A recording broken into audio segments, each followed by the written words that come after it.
Hi ಎಲ್ಲರಿಗೂ ನಮಸ್ಕಾರ. ಬನ್ನಿ ಪ್ರೇಮ ಕಾವ್ಯ ಧಾರಾವಾಹಿ ಸ್ಟೋರಿನ ನೋಡ್ಕೊಂಬರೋಣ. ಹಾಗೆ ನನ್ನ ಚಾನಲ್ನ ಸಬ್ಸ್ಕ್ರೈಬ್ ಮಾಡೋದನ್ನ ಮರಿಬೇಡಿ ಅಂತ ಕೇಳ್ಕೊತೀನಿ. ಮಹೇಶ್ವರಿ ಕಾವ್ಯನ ವಿಷಯವಾಗಿ ಮಹಾದೇವ್ ಹತ್ರ ಹೇಳ್ಬಿಟ್ಟು ಬೈತಾ ಇರ್ತಾಳೆ, ಕಾವ್ಯನ ಸರಿಯಾಗಿರೋ ಕೇಳು, ಮನೆಗೆ ಬಂದವ್ರ ಹತ್ರ ಸರಿಯಾಗಿ ಮಾತಾಡೋಕೆ ಕೇಳು, ಅವಮಾನ ಮಾಡಿ ಕಳಿಸೋದಲ್ಲ ಅಂತ ಹೇಳ್ತಾನೆ. ಮಹಾದೇವ ಏನಾಯಿತು ಚಿಕ್ಕಮ್ಮ ಅಂತ ಕೇಳ್ತಾರೆ. ಆ ಸ್ನೇಹ ರಾಮ್ಗೆ ಸಮಾಧಾನ ಮಾಡೋಕ್ಕೆ ಅಂತ ಬಂದಿದ್ರೆ ಮನೆಯಿಂದ ಆಚೆ ತಳ್ಳಿದ್ಲು ಅಂತ ಹೇಳ್ತಾರೆ. ಅವಳು ಕರೆಕ್ಟಾಗೇ ಮಾಡಿದ್ದಾಳೆ. ನಾನಾಗಿದ್ರೆ 4 ತೊದಕ್ಕೆ ಅವಳನ್ನ ಮನೆಯಿಂದ ಆಚೆ ಕಳಿಸ್ತಾ ಇದ್ದೆ. ಅವಳು ಯಾರು ಮನೆಗೆ ಬರೋಕ್ಕೆ? ನೀನೇನು ಮಹಾದೇವ ಹೀಗೆ ಮಾತಾಡ್ತಿದ್ಯಾ? ಮತ್ತು ಇನ್ನೇನು ಚಿಕ್ಕಮ್ಮ, ಅವಳು ಮಾಡಿರೋಂಥ ಮೋಸನೆಲ್ಲ ನೀನು ಮರೆತುಬಿಟ್ಟಿದ್ಯಾ? ಕಾವ್ಯ ಈ ಮನೆ ಕಾಪಾಡೋಕ್ಕೆ ಬಂದಿದ್ದಾಳೆ. ಅವಳು ಯಾವುದೇ ಅನ್ಯಾಯ ಕಂಡು ಸಿಡಿದಿದ್ದು ಬೀಳ್ತಾಳೆ, ಆಯಿತಾ? ನನಗೆ ಅವಳ ಮೇಲೆ ಪೂರ್ತಿಯಾಗಿ ನಂಬಿಕೆ ಇದೆ. ಇದರಲ್ಲಿ ನೀವು ಅವಳ ಬಗ್ಗೆ ತಪ್ಪಾಗಿ ಮಾತಾಡೋದು ಒಳ್ಳೇದಲ್ಲ ಅಂತ ಹೇಳ್ತಾರೆ. ಏನು ಹೇಳ್ತಿದ್ಯಾ? ನಿನ್ನ ಹೆಂಡತಿ ಪರವಾಗಿ ನೀನು ವಹಿಸ್ಕೊಂಡು ಮಾತಾಡ್ತಿದ್ಯಾ? ಹಾಗಿದ್ರೆ ಏನಾದರೂ ಬಿಟ್ಟು ಯಾವಲ್ಲಿ ಒಳ್ಳೆತನ ಇರುತ್ತೋ ಅಲ್ಲಿ ಕಾವ್ಯ ಸುಮ್ಮನೆ ಕಳಿಸಿದ್ದಾಳೆ. ಅವಳಿಗೆ ಯಾವ ತಪ್ಪು ಯಾವುದು ಸರಿ ಅನ್ನೋದು ಎಲ್ಲ ಗೊತ್ತು, ಆಯಿತಾ? ನಾವು ಅವಳು ಏನೇ ಹೇಳಿದ್ರು ಕೂಡ ನಾನು ಅವಳ ಮಾತಿಗೆ ತಲೆ ಬಾಗ್ತೀನಿ ಅಂತ ಹೇಳಿಬಿಟ್ಟು ಅಲ್ಲಿಂದ ಮಹಾದೇವ ಹೋಗ್ತಾನೆ. ಆಗ ಮಹೇಶ್ವರಿಗೆ ಫುಲ್ಲು ಕೋಪ ಬಂದಿರುತ್ತೆ. ಇವನು ಅವ್ನ ಹೆಂಡತಿ ಕಡೆಗೆ ಮಾತಾಡಿದ್ನಲ್ಲ ಅಂತ. ಅದನ್ನೆಲ್ಲ ಕೇಳಿಸ್ಕೊಂಡಂತಹ ಕಾವ್ಯ ತುಂಬ ಹಾಗೆ ಅಳ್ತಾ ಬೇಜಾರು ಮಾಡಿಕೊಂಡು ಹಾಗೇ ನಿಂತಿರ್ತಾಳೆ. ಮಹೇಶ್ವರಿ ಇನ್ನೊಂದು ಕಡೆ ಫುಲ್ಲು ಕುದಿತಾ ಇರ್ತಾಳೆ. ಇನ್ನೂ ನನಗೆ ಬುದ್ಧಿವಾದ ಹೇಳಂಗಾಯ್ತಾ, ನಿಮಗೆಲ್ಲ ಮಾಡ್ತೀನಿ ಸರಿಯಾಗಿ ಅಂತ ಹೇಳ್ಬಿಟ್ಟು ಹಾಗೆ ಮನಸ್ಸಲ್ಲಿ ಅನ್ಕೋತಾ ಇರ್ತಾಳೆ ಕಾವ್ಯ. ಇನ್ನೊಂದು ಕಡೆ ಸ್ನೇಹ ಎದ್ನೋ ಬಿದ್ನೋ ಅಂತ ಕಾರಿಂದ ಇಳಿದ್ಬಿಟ್ಟು ಓಡ್ಬತ್ತಿರ್ತಾಳೆ. ಅವಳು ಕಾರಲ್ಲಿ ಬರಬೇಕಾದ್ರೆ ಹಿಂದೆ ಪ್ರೇಮ ಇರೋದು ನೋಡಿ ಭಯ ಪಟ್ಕೊಂಡು ಕಾರಿಂದ ಇಳಿದ್ಬಿಟ್ಟು ಕಾರ್ನ ಹಾಗೆ ಒಂದು ಡಿಕ್ಕಿ ಹೊಡೆದ್ಬಿಟ್ಟು ಬರ್ತಾಳೆ. ಬರ್ತಿರ್ಬೇಕಾದ್ರೆ ಮಹೇಶ್ವರಿಗೆ ಕಾಲ್ ಮಾಡ್ತಾಳೆ. ಅತ್ತೆ ಅಂತ. ಯಾಕ ಕಾವ್ಯ ಹಿಂಗೆ ಮಾತಾಡ್ತಿದ್ಯಾ? ನಾನು ನಿನಗೆ ಫೋನ್ ಮಾಡೋಣ ಅಂತಿದ್ದೆ ಕಣಮ್ಮ.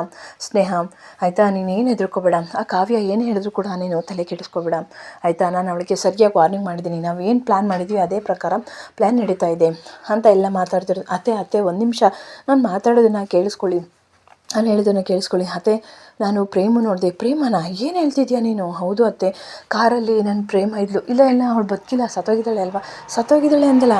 ಹ್ಞೂ ಅತ್ತೆ, ಅವಳು ಸತ್ತೋಗಿದ್ದಾಳೆ. ಆದರೆ ದೆವ್ವ ರೂಪದಲ್ಲಿ ಬಂದು ನನ್ನ ಕಾರಲ್ಲಿ ಕೂತಿಲ್ಲೋತೆ. ಏನು ಹೇಳ್ತಿದ್ಯಾ ಅಂತ ಮಹೇಶ್ವರಿ ಬೈತಿರ್ತಾರೆ. ಹ್ಞೂ ಅತ್ತೆ, ನಿಜವಾಗ್ಲೂ ಆ ಪ್ರೇಮ ದೆವ್ವಾಗಿ ಬಂದು ನನ್ನನ್ನು ಕಾಡ್ತಾ ಇದ್ದಾಳೆ ಅಂತ ಹೇಳ್ತಾರೆ. ಏನಮ್ಮ ಹೇಳ್ತಿದ್ಯಾ ನೀನು? ಆ ಪ್ರಪಾತದಿಂದ ಬಿದ್ದಳು ಎಲ್ಲಿಂದ ಬರೋಕ್ಕೆ ಸಾಧ್ಯ? ಹೌದು ಅತ್ತೆ, ಅವಳು ಬದುಕಿದ್ದಳೋ ಇಲ್ವೋ ಅನ್ನೋದು ನಂಗೆ ಒಂದು ಗೊತ್ತಾಗ್ತಿಲ್ಲ. ಫುಲ್ ಕನ್ಫ್ಯೂಸ್ ಆಗ್ತಿದೆ. ಆದರೆ ಅವಳು ಬಂದು ನನಗೆ ತುಂಬಾ ಕಾಟ ಕೊಡ್ತಿದ್ದಾಳೆ. ನಾನು ಕಾರಲ್ಲಿ ಬರಬೇಕಾದ್ರೆ ನನ್ನ ಕಾರ್ ಕೂಡ ಆಕ್ಸಿಡೆಂಟಾಗಿ ಇಳಿದ್ಬಿಟ್ಟು ನಾನು ಅಲ್ಲಿಂದ ಓಡಿ ಬರ್ತಾಯಿದ್ದೀನಿ ಅತ್ತೆ ಅಂತ ಹೇಳ್ತಾರೆ. ಸ್ನೇಹ, ನಿನಗೆ ತಲೆ ಕೆಟ್ಟಿದ್ಯಾ? ಆ ಪ್ರೇಮ ಎಲ್ಲಿ ಬದುಕಿದ್ದಾಳೆ? ನೀನು ರಾಮ್ನ ಮದುವೆ ಆಗೋದನ್ನು ನೋಡು. ಇದೆಲ್ಲ ಈ ಭ್ರಮೆನೆಲ್ಲ ಬಿಟ್ಬಿಡು. ನೀನು ಒಬ್ಬಳು ಡಾಕ್ಟ್ರು ಅತ್ತೆ. ಒಂದು ನಿಮಿಷ, ಡಾಕ್ಟ್ರ್ ಆದರೂ ಕೂಡ ಈ ಸೈನ್ಸ್ನು ಮೀರಿ ಕೂಡ ಈ ಬದಲಾವಣೆಗಳು ನಡೆಯುತ್ತೆ.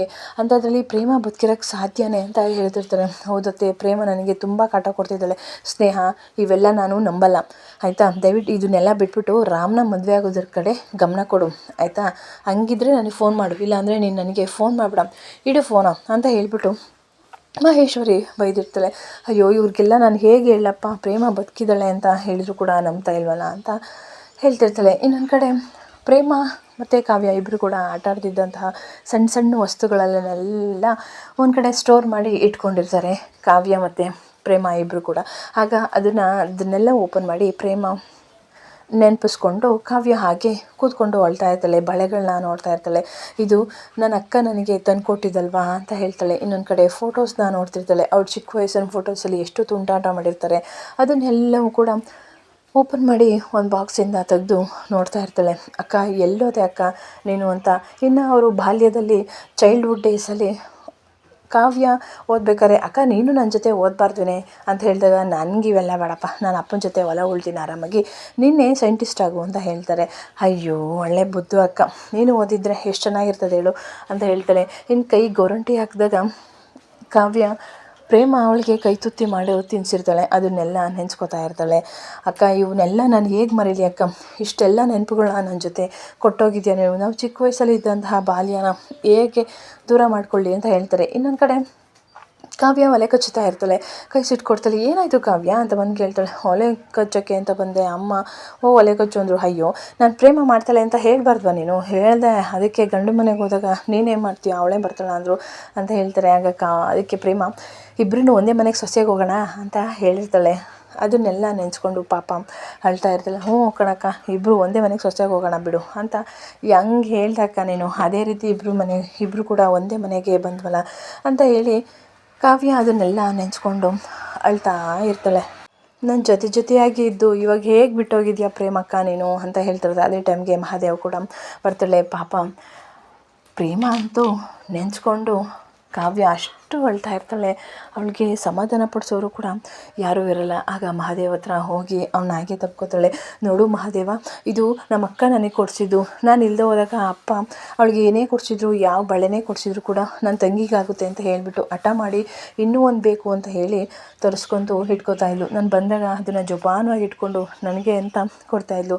ಇನ್ನು ಎಲ್ಲೇ ಹೋದರೂ ಕೂಡ ಏನೇ ನೋಡಿದರೂ ಕೂಡ ಇದು ನಮ್ಮ ಕಾವ್ಯಂಗೆ ಬೇಕು ಅಂತ ಹೇಳಿಬಿಟ್ಟು ತಂದು ಕೊಡ್ತಾಯಿದ್ಲು. ಒಂದು ಸಲ ನನಗೆ ಹುಷಾರಿರಲಿಲ್ಲ. ಆಗ ಈ ಮಕ್ಕಳು ಚಡಪಡಿಸ್ತಾರಲ್ಲ ಹಾಗೆ ಚಡಪಡಿಸ್ತಾ ಇದ್ಲು. ಇನ್ನೊಂದು ಸಲ ಅಮ್ಮ ಒಂದು ಸಲ ಇರಲಿಲ್ಲ. ಆಗ ನನಗೂ ಟೈಫಾಯ್ಡ್ ಆಗಿತ್ತು. ನಿನಗೆ ಗೊತ್ತು ತಾನೆ, ಟೈಫಾಯ್ಡ್ ಆದರೆ ಒಂದು ವಾರ ಹೋಗಲ್ಲ ಅಂತ. ಹಾಗಾಗಿ ಟೈಫಾಯ್ಡ್ ಆದಾಗ ನನಗೆ ದೇವ್ರ ಹತ್ರ ಹರಕೆ ಕಟ್ಕೊಂಡು ಹರಕೆ ತೀರಿಸಿದ್ಲು ಒಂದು ವಾರ. ಯಾರು ನನ್ನನ್ನು ಆ ರೀತಿ ಮಗು ಥರ ನೋಡ್ಕೋತಾರೆ ಹೇಳು? ಇಂಥ ಹಕ್ಕನ್ನು ನಾನು ಹೇಗೆ ಕಳ್ಕೊಳ್ಳಿ? ಏನೇ ಆದರೂ ಕೂಡ ಜೊತೆಯಾಗಿ ನಿಂತಿದ್ಲು. ಅವಳು ಒಂದು ಸಲ ಹೇಳಿದ್ಲು, ಇಬ್ಬರು ಕೂಡ ಒಂದೇ ಮನೆಗೆ ಹೋಗೋಣ ಸೊಸೆಯಾಗಿ ಅಂತ. ಅವಳು ಹೆಂಗೆ ಹೇಳಿದ್ಲೋ ಏನೋ, ಅದೇ ರೀತಿ ಇಬ್ಬರು ಕೂಡ ಒಂದೇ ಮನೆಗೆ ಸೊಸೆಯಾಗಿ ಬಂದು. ಆದರೆ ಅರ್ಧದಲ್ಲೇ ನನ್ನ ಅಕ್ಕ ನನ್ನನ್ನು ಬಿಟ್ಬಿಟ್ಟು ಹೊರಟೋದ್ಲು. ಏನೇ ಕಷ್ಟ ಬಂದರೂ ಕೂಡ ಅವಳು ನನಗೆ ಧೈರ್ಯವಾಗಿ ಎದುರಿಸಿ ನಿಲ್ಲಕ್ಕೆ ನನಗೆ ಶಕ್ತಿಯಾಗಿ ನಿಂತಿದ್ಲು ಮಹಾದೇವ. ಅಂಥ ಅಕ್ಕನ ನಾನು ಹೆಂಗೆ ಕಳ್ಕೊಂಡು, ಅದು ಹೆಂಗೆ ಬಿದ್ದಲು, ಅವಳು ಪ್ರಪಾತದಿಂದ ಬಿದ್ದವಳೆ, ಸತ್ತೋಗಳೆ ಅಂತ ಅಂದರೂ ಕೂಡ ನನಗೆ ನಂಬೋಕ್ಕಾಗ್ತಿಲ್ಲ ಮಹಾದೇವ ಅಂತ ಹೇಳಿ ತುಂಬ ಅಳ್ತಾನೆ ಇರ್ತಾಳೆ. ಮಹಾದೇವ ಎಷ್ಟು ಸುಮ್ಮನಿಸಿದ್ರು ಸುಮ್ಮನಿರೋಸನೇ ಇರಲ್ಲ. ನಾನು ಹೆಂಗೆ ಮರೀಲಿ ನನ್ನ ಅಕ್ಕನ? ನನ್ನೆಲ್ಲ ಬಾಲ್ಯಗಳನ್ನ ನನಗೆ ಕೊಟ್ಬಿಟ್ಟು ಹೊರಟೋದ್ಲಲ್ಲ. ನಾನು ಅವಳಿಲ್ಲ ಅಂತ ಅನ್ನೋದನ್ನು ನನಗೆ ಅರಗಿಸ್ಕೊಳ್ಳೋಕ್ಕೆ ಆಗ್ತಿಲ್ಲ ಮಹಾದೇವ.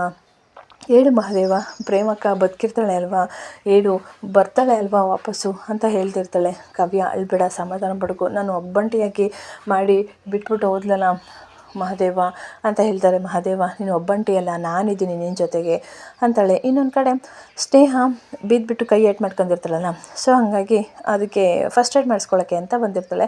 ಅಲ್ಲಿ ಒಬ್ಬರು ಸ್ಟಾಫ್ ಬರ್ತಾರೆ.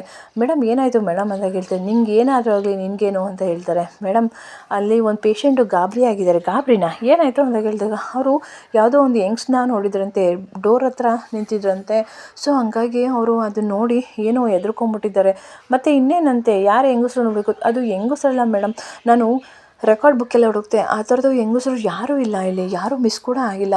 ಯಾರೋ ಒಂದು ಬ್ಲಡ್ಡೆಲ್ಲ ಕಲೆ ಆಗಿತ್ತಂತೆ, ಹಾಗೇ ಧಿಕ್ಕರಿಸ್ಕೊಂಡು ನೋಡ್ತಾ ಇದ್ರಂತೆ.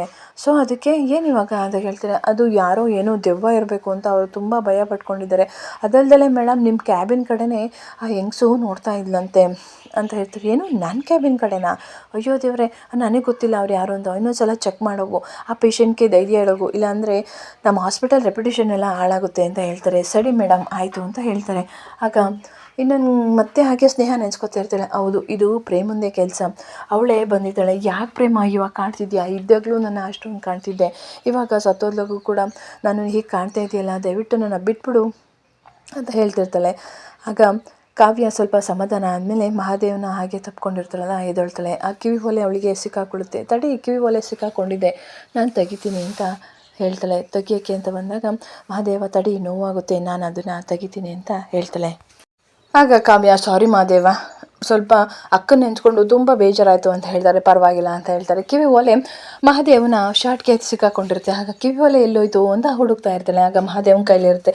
ತಗೋ, ಇದನ್ನೇ ಅಲ್ವಾ ನೀನು ಹುಡುಕ್ತಾ ಇರೋದು ಅಂತ ಹೇಳ್ತಾರೆ. ಹಾಂ ಹೌದು ಅಂತ ಹೇಳ್ತಾರೆ. ಬಾಯ್ಲಿ ಹಾಕ್ಕೊಡ್ತೀನಿ ನಾನೇ ಅಂತ ಹೇಳಿಬಿಟ್ಟು ಮಹಾದೇವನೇ ಕಾವ್ಯನ ಕಿವಿಗೋಗಿ ಹಾಕ್ಕೊಡ್ತಾನೆ. ಇದೇ ತಾನೇ ನೀನು ಹುಡುಕ್ತಿರೋದು ಅಂತ ಹೇಳ್ತಾರೆ. ಹೌದು ಅಂತ ಕೇಳಿದಾಗ, ಯಾಕೆಷ್ಟು ಗಾಬರಿ ಆಗಿದೆಯಾ? ನಾನಿದ್ದೀನಿ, ನಾನು ನಿನ್ನ ಜೊತೆಯಾಗಿ ನಿಲ್ತೀನಿ, ಏನೇ ಆದರೂ ಕೂಡ ನಾನು ನಿನ್ನ ಜೊತೆ ಇರ್ತೀನಿ, ಆಯಿತಾ? ನಿಮ್ಮ ಅಕ್ಕ ಇಲ್ಲ ಅಂತ ನೀನು ಕೊರಗಬೇಡ, ನಾನಿದ್ದೀನಿ ನಿನ್ನ ಜೊತೆಗೆ, ಆಯಿತಾ? ಯಾಕೆಷ್ಟು ಬೇಜಾರು ಮಾಡ್ಕೊಂಡಿದ್ಯಾ?